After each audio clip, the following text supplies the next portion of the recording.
What's up, my friends? How are you doing today? How was your trading? So today I want to talk about some of the guidelines when you are starting. First, be careful. You will need DL to drive a car, but you don't need anything to get started with trading. I'm wanting you to be alert here, which means that anybody can get started. But it's not about anybody can getting started. It's about how do you get started in the right way and start making profits.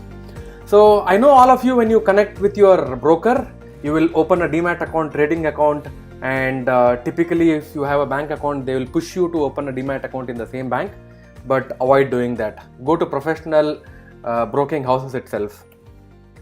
So if you want to trade by yourself online, then you can go for discount broker houses like Zerodha or Upstock. And if you want to go for call and trade, then you go for premium brokers. It could be Sharekhan, it could be any other brokers. So disclaimer here, I don't have any affiliation with any other brokerage houses. This is purely for education. You can go ahead and open an account in any of the broking houses.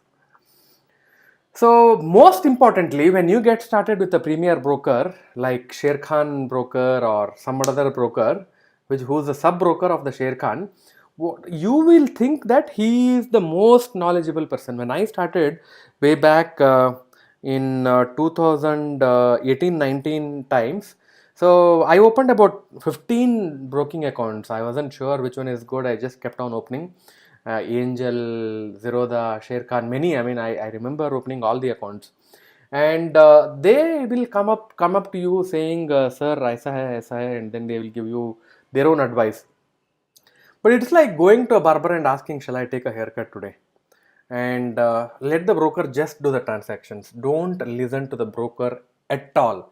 If you just follow this one particular advice from this video, my job is done as an educator, as somebody who is wanting to transform lives, transform trades, transform passive income streams for people is taken care of. So understand one thing, you don't have to do all the mistakes and learn from it. You can just learn from others' mistakes. In this case, my mistake. I in fact lost a lot of money because I listened to the broker. Little did I know that broker is doing it for his brokerage. Most importantly, it is about how much money you want to start with, and that's where people get confused. And when we started this, we actually laid down a scientific process to find out how much money you should ideally be starting your trading with. My fellow partner, and who's a very successful trader, he actually came up with a formula.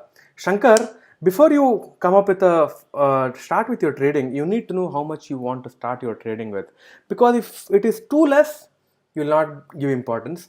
If it is more, also you will not give importance. So keep an eye on how much money you want to start with.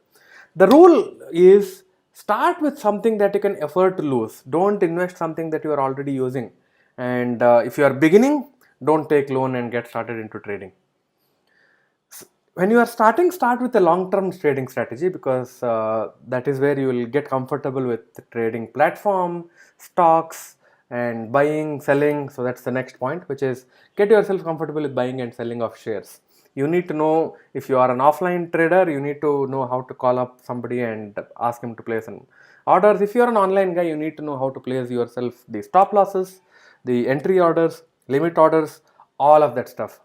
By the way, I don't know how many of my audience are complete beginners. Do you want me to make a video completely on different order types? So if yes is your answer, let me know in the comment box. So again, then I kept talking about this, which is the keep your stop loss, hard stop loss. Don't keep any mental stop loss. This is for beginners, guys. I'm not talking about it for pro traders. If you are a beginner, keep a hard stop loss. And most importantly, trade only liquid stocks. So imagine a situation where you have bought stocks, it's in huge profits, but you don't have anybody to buy back those shares. You cannot sell those shares because there are no buyers. There is no liquidity. So trade only liquid stocks and find out the volume, do a Nifty 50 analysis, and then go for it. And then most importantly, choose, I think CHOOAC, a simple and a practical strategy for you to get started. I think this is the last but one or two. So don't invest based on tips or if somebody comes and tells you, Shankar, I'll give you guarantee 10%, guarantee 5%, that's the place you should never be in. Period. Just get out that place and get into your own learning, learn yourself, work on yourself, because your inner will produce your outer. Fruits will produce your root. Roots produce your fruits, not the other way. Okay?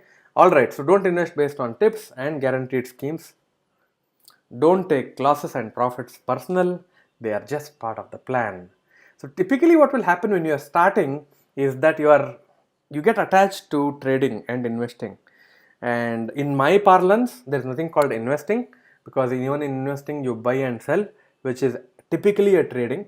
You can only be a long-term trader or a short-term trader. But there is nothing called investing. This is my parlance. You can beg to differ on that. So they are just part of the plan. When you initially start, you will not know how to go about it. You will when the losses happen, and that's another mental trick that you really need to learn, which is how not to take losses personally, or how to handle losses and profits in a nice way that doesn't affect your personality itself. So especially it so happens that when you get started, you want to really go out and tell everybody that I've got started in trading, I bought this stock, I made so much profit. And when you make losses, what will you tell your friends and relatives? So that is when you will convert yourself from a short-term trader into a long-term trader, long-term traders into short-term trader. I'll make a separate video on that, but just take care for this particular purpose that don't take losses, even profits, personal. They are just part of the plan. Be comfortable with taking small losses and big profits. I keep on saying, trading successfully is all about getting comfortable with small losses and giving yourself a chance to make huge profit. Thank you for watching all my videos. Have a profitable trading. This is Shankar signing off, wishing you amazing trading success. See you in my next video. Keep watching this space for some amazing content coming your way. And by the way, let me know what you think of this video.